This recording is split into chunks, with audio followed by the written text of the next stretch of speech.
they'll take that. You better believe it. And with that, we say good evening, everybody. Welcome in to another edition of Tider Insider TV, presented each and every week by Buffalo Rock, proud bottlers of Pepsi products. Alongside Rodney Orr from TiderInsider.com, I'm Gary Harris. Tonight, we've got Pepsi Cola on the set, and I'm going to go ahead and get a swig so I can do a lot of talking. That's good. Had a little sound effect there. Yeah, what is that? Water. Just going like down, water. going down smooth. Okay. It's Pepsi. Well, Rod, it was looking like a blowout early on in Knoxville, but Tennessee, give them credit. They play hard. They fought and clawed, and Dobbs came in at quarterback. Of course, if you're a Tennessee fan, you're wondering, where's this guy been all year? But anyway, they came back and made a game out of it, but still Alabama winds up winning by 2 touchdowns. Would have been 3 touchdowns. Jalston Fowler, who catches touchdown passes but very rarely gets a carry, was cruising into the end zone when he got the ball knocked out by a Tennessee defensive back at the 1-yard line. That's what kept it from being 41-20. So, yeah, it's a good win, but at the same time, Rod, you know, it left a little bit to be desired in the way that the game ended. Yeah, I mean, I know what you mean, Gary. Certainly, when you're talking about a game, well, let's go back to the Texas A&M game. You win 59-0, then all of a sudden, in the first 18 minutes of this game, you're up 27-0. You know, obviously, Alabama made some mistakes, allowed Tennessee back in the game, lost focus, whatever you want to call it. They allowed Tennessee to get back in the game, which isn't good. But at the same time, I thought it was very good, maybe something that will be very helpful to Alabama down the stretch, the fact that they had an opportunity to kind of fold, and they didn't. I thought they stood up to the challenge in the third quarter when Tennessee really kind of had the momentum, quite a bit actually, and Alabama just took it right back from them with 76-yard drive in 13 plays, converted 4 third downs on the drive. Blake Sims was phenomenal on that particular drive, and I thought that was really big to have that. And then they turned the ball over twice in the fourth quarter, but the defense, withstood it. Alabama wins it, 34-20, 8 in a row over the Vols. Nick Saban's never lost to Tennessee while coaching Alabama. But afterwards, the coach said, hey, there's a lot of things that we can clean up. Really proud of the way our guys competed in the game. We didn't play a complete game, in my opinion, in terms of the way we started. We didn't sustain it throughout the game, and that's something that, we really, really want to do. I mean, if you're going to be a dangerous team, if you're going to be a dominant team, you got to be able to sustain, for 60 minutes in the game, and we were not able to do that. Here are some game notes from Knoxville. As I said, 8 straight now over UT. That's the second longest win streak in the series for Alabama. Only Coach Bryant, who won 11 in a row, the streak ended in 1982, has a longer one. Amari Cooper broke Julio Jones' single game yardage receiving record, which Jones had set against Rod, Tennessee. How about that? UA scored in 177 consecutive games. That's a school record. It's been a long time since the Tides had a goose egg on the board. We'll get to injuries here in just a second, but real quickly, Rodney, I do want to get back to the game and ask you about the fact that, a couple weeks ago I said I didn't think this Tide team could play mistake-free football. I thought they'd have to overcome those mistakes, and then against A&M played nearly perfect. But this past Saturday was more like they've played. Very good at times, but as you alluded to, some mistakes, penalties, pre-snap penalties. Got a stupid personal foul with a shove in the back one time after a fumble recovery by Reggie Ragland. Jaron Reed picked that one up. And ball security continues to be a concern. I mean, I know they're capable of it because we saw it against Texas A&M, but was that an anomaly? Well, it may have been. I mean, so far it has been. And, you look at it, Gary, and they put the ball on the ground twice in the fourth quarter. You're trying to seal the game, and you can't put the ball on the ground like that. You're going in for a touchdown. And, again, I understand the touchdown, really didn't mean anything, but you certainly don't want to lose the ball in that situation. It's kind of hard to explain. You look at some of the game management issues, Gary, when the clock's running down, the play clock, several times they had some issues with that. That's continued throughout the season, and, you really don't know exactly why. But, all in all, I think that they obviously overcame their mistakes. I think, again, like I said earlier, I think when you go on the road, sometimes it's really, really difficult. Talking to some people that they said that was as loud as Neyland Stadium had ever been, and they've been there numerous times, so I'm sure that caused a lot of issues. But again, it's a road win. This team has struggled on the road, and it was a good road win. Yeah, you'll take it. And Alabama does have a bye week before going to Baton Rouge, so they can work on those things, and also they can work to get healthy because they did not get out of Knoxville unscathed. This team has dealt with a lot of injuries. The biggest from Saturday night, freshman left tackle Cam Robinson left the game after getting his ankle rolled up on. I thought these officials were slow to blow the whistle. A lot of pileups in that game. But anyway, he got rolled up on. Coach Saban says it's going to be a couple of weeks, which puts him in jeopardy, you would think, for the LSU game. We'll just have to wait and see what happens there. So not good news. He has been arguably Alabama's best offensive lineman. Even as a freshman, you see it right there. Ouch, you just hate to see that. Meanwhile, today at practice, T.J. Yeldon and Brian Vogler both in black non-contact jerseys. Vogler with the knee. Yeldon had a boot on. And Saban has said that you have to be able to fight through these things. But this is a banged-up football, bruised-up team. Good time for a bye week. Well, and you looked at Derrick Henry down the stretch. He's the guy that kind of had to carry the load, and then they had to bring Justin Fowler in late to get a couple of carries. So, all of a sudden we talked all the fans talked about how, Alabama was loaded at running back. Well, they don't seem so loaded right now. Especially, I don't know if you mentioned Tyron Jones being suspended today. We're going to. All right. Yeah. Well, see, there you go. There's another running back that you're down. So, again, I mean, suddenly, you're banged up at the running back spot and you're minus a guy. So, and Drake's out. So, I know Bo Scarborough wishes he'd have made it in. All right, Rodney, Nick Saban has all the coaching accolades and trophies that any man could want. But on Monday, he added another honor to his list of accomplishments, and this was really special. He was added to the state's Academy of Honor, comprised of 100 living members. It chooses inductees based on accomplishment or service to the state of Alabama. Governor Robert Bentley cited Nick and Terry Saban's work following the 2011 tornado. Coach Saban continues to say this state has become very special to him. Well, we certainly do. After 8 years of being here, we have great friends, great relationships, and the people of the state of Alabama have been very supportive and very helpful, and this certainly feels like home to us now. Well, much more to come on Tider Insider TV, including a check on two former Alabama running backs who went head-to-head in the National Football League on Sunday night, who came out on top. And history's being made this evening. The College Football Playoff is releasing its initial top 25 poll. Will Alabama be in the top 4? We'll let you know and discuss that when we return. And coming up, we'll also welcome your phone calls, emails, and tweets. You see the information right there on your screen, 205-348-WVUA. That's 348-9882. Email us if you would like, TITV@WVUATV.com, or reach out to us on Twitter using the hashtag Tider Insider TV. We'll be right back with a show that takes you inside the Crimson Tide, the award-winning Tider Insider TV. Stay with us.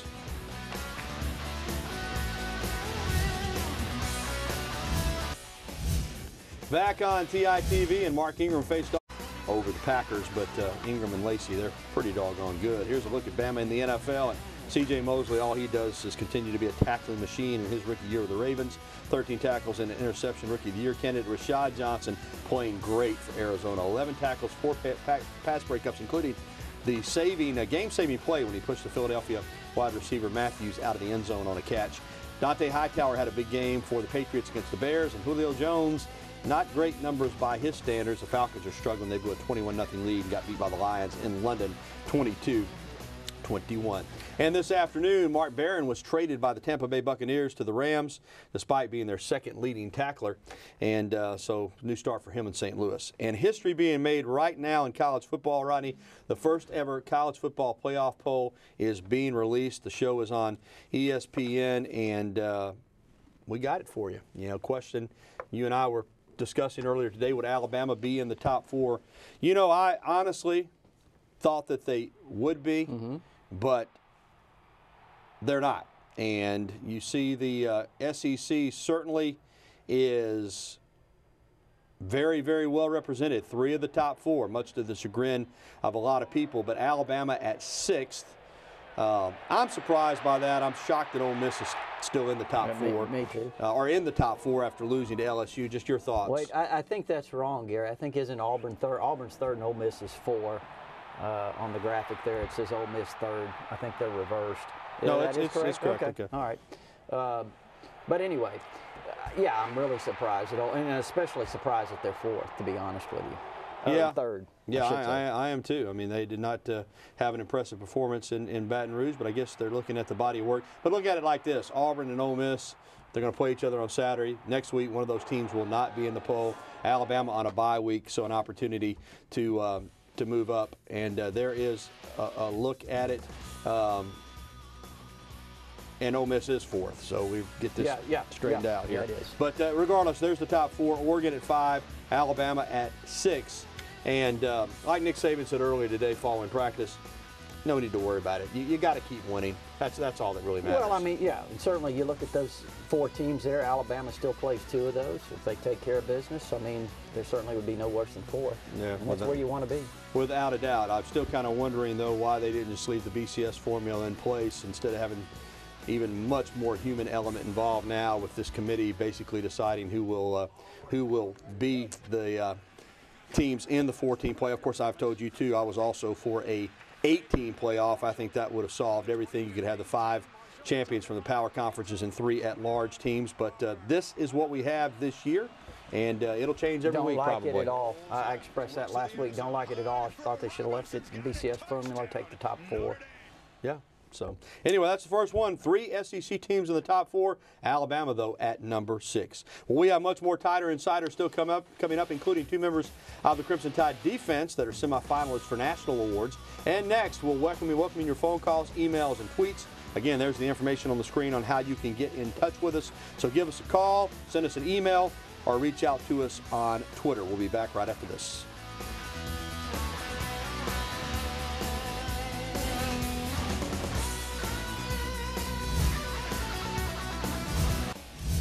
We are getting to the point in the season where national awards lists are starting to be narrowed down. Landon Collins and Reggie Ragland both found themselves in good shape. Collins is a semifinalist for the Thorpe Award for the nation's top defensive back, and Ragland is a semifinalist for the Butkus Award, given out to the nation's top linebacker. A couple of pretty good players right there.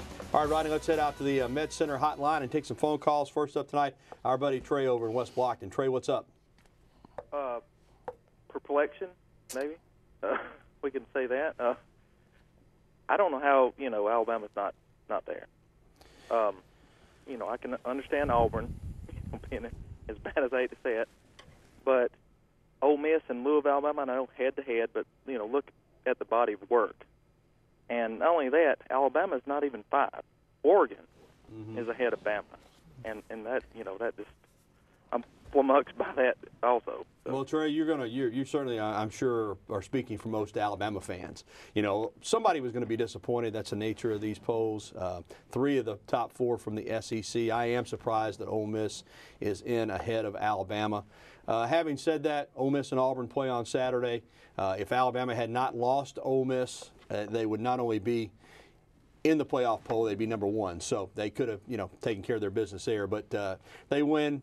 In 2 weeks in Baton Rouge, they're going to be in the top 4. Yeah. They control their own destiny. They have a lot of other things more important at this point, and again, that's talking about starting with LSU, going on the road and playing that game. Then you have Mississippi State the following week, and then Auburn 2 weeks after that. So certainly Alabama has all they can do in terms of what they need to handle. So I really don't think it's that big of a deal right now. We're talking about the first poll. There's still plenty of football left to be played. There's a lot of those teams that could lose. I think Florida State has a tough game this Thursday night against Louisville, possibly, Gary. Yeah. That could be interesting.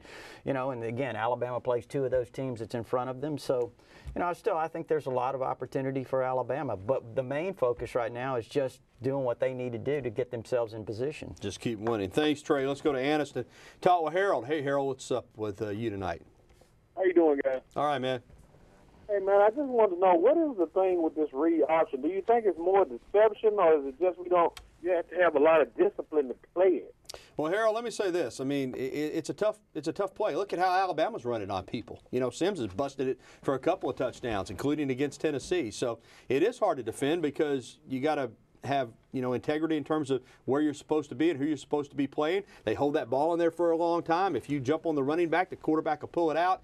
I think Alabama still plays it better than most. The fact of the matter is Dobbs had not played all year. Alabama still prepared for Worley. There was a chance he was going to play, and then for Peterman. And the kid did a good job. But, all in all, I think Alabama defends that play about as well as anybody else does. Yeah, I think so. And again, Gary, you talked about it. You hit the nail on the head. Dobbs had not played. There was a thought that Worley Gurley may not play, but you certainly have to prepare for him. He's a pocket guy. Peterman's a pocket guy. So when Dobbs comes in the game, it kind of throws you a little bit of a curveball. And, he had, 75 yards rushing, but 30 of that came on one run. And I know they kind of got the corner a couple of times on Alabama. I thought Jalen Hurd ran it pretty well for them. I thought they ran it pretty well in the middle. But again, I think, like you said, Alabama generally has defended it pretty well. Yeah, Dobbs did a good job, and you got to give him credit. Tennessee fans are asking why hasn't he been playing all along, and as we said earlier, they played hard. Tennessee, I feel a little bit better about their program after watching that game. They haven't had a lot of wins, kind of like Arkansas, but I do think they're headed in the right direction. Let's go over, I say we go to Panorama. I don't know if that's where that's at, but Plateau and Panorama, I guess it is. Hey, Plateau, what's up? Hey, good evening, fellas. I want to get both of your, views on how do you think we'll finish up position-wise with this recruiting class? What do you think we'll be going after these last several spots? Thank you. Well, I'll let Rodney handle that one, Plateau. Well, I think certainly when you're looking at it, Alabama's probably, would like to get another defensive back if they could get the right guy. I think you're talking about needing some defensive linemen, maybe. They've really shored up the offensive line. Gary's possibility they could go for a wide receiver. And Plateau, if you know of a big, talented, physical tight end, Alabama could certainly use one. All right. When we return here on TITV, an honor for an Alabama volleyball player and later a Tide football player takes over our camera. And coming up, more of your phone calls, emails, and tweets. So if you've been trying to get through, hang on. We'll get to you. There's the information on the screen on how you can get in touch with us. We'll be right back with more Tider Insider TV right after this timeout.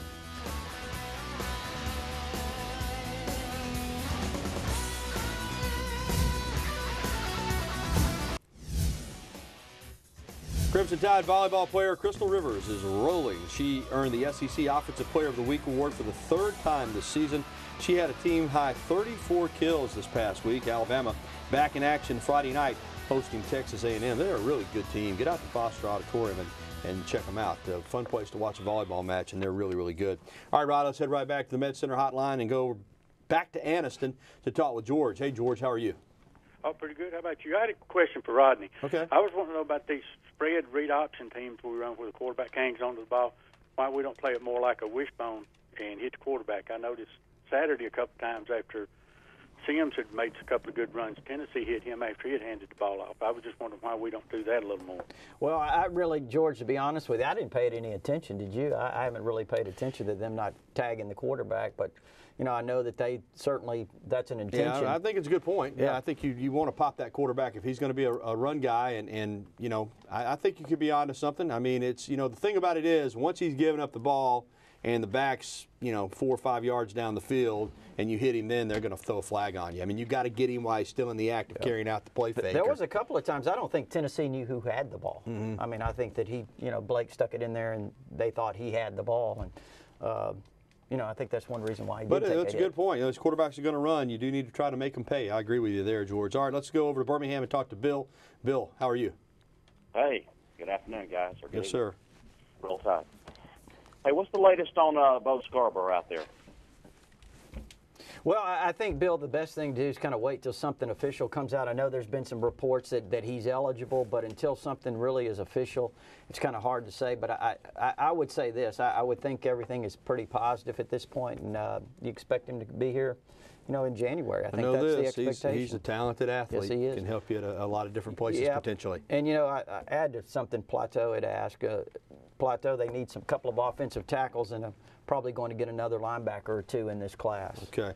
A lot of East Alabama calls tonight. We like that. Let's go over to Wadowee and talk to Cody. Hey, Cody, what's up? Yeah, man. Do you think Blake Sims been playing the way that he should?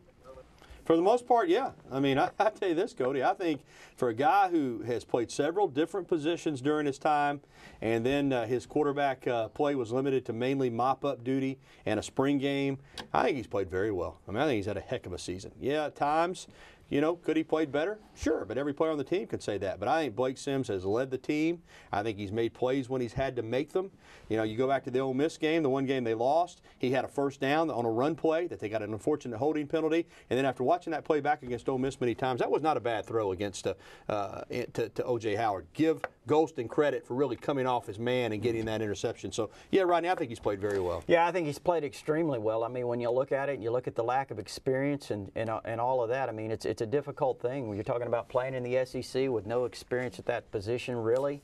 And you look at his numbers. He's up around, 2,000 yards passing right now. He's got 15 touchdown passes, only 3 interceptions. I mean, that's a phenomenal ratio. I think he's got the best QBR rating in the country. Is that right? I'm not sure. I didn't check the stats I think today. it is. But he's up there. He's I know right that. there at the top. I mean, again, there's been some things you could probably say that, as Gary mentioned, maybe some of the game management things could have been a little bit better at times. But I don't know how you can argue with what he's done. 8 games in, he's got him in the hunt for an SEC and national championship, so that's where you want to be.